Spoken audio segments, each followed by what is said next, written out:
You're watching the best.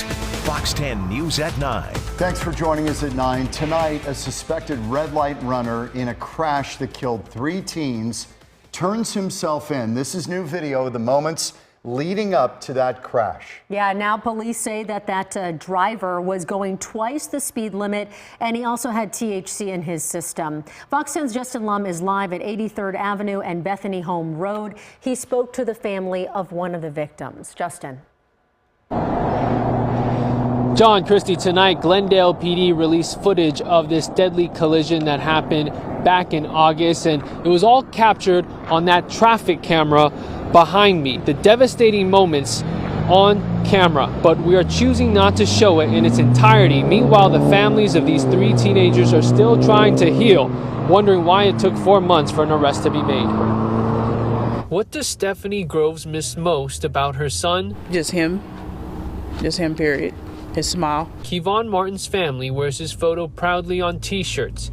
He was only 18, and on August 25th, just after midnight, he was in the front passenger seat of a Toyota RAV4.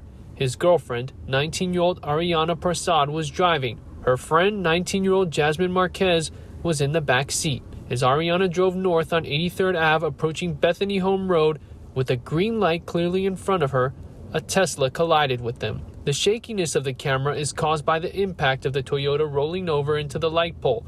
Ariana and Jasmine died that day.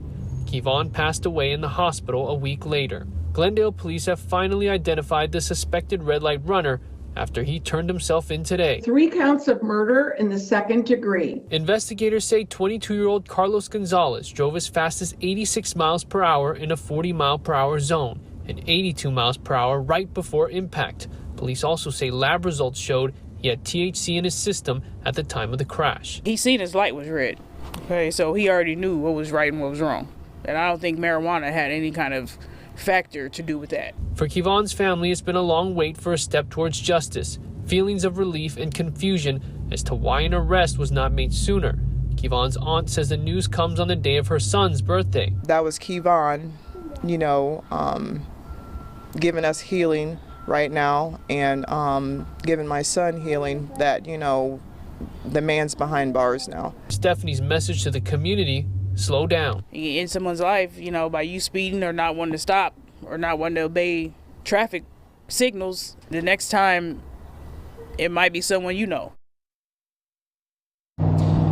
As far as what would have happened if Gonzalez did not turn himself in, Glendale PD tells me the THC results recently came back and, quote, "It is very common in these types of vehicular crimes cases where the suspect has legal representation for us to work through that representation. In this case, we did. He agreed to self-surrender. If he had not, then we would have treated this as any person wanted for a crime or a fugitive. Due to the circumstances of this particular crime, this would have been a high priority." Gonzalez's bond is a $250,000 secured bond. He also had a previous arrest warrant for alleged marijuana possession in July of 2020. Live in Glendale, Justin Lum, Fox 10 News.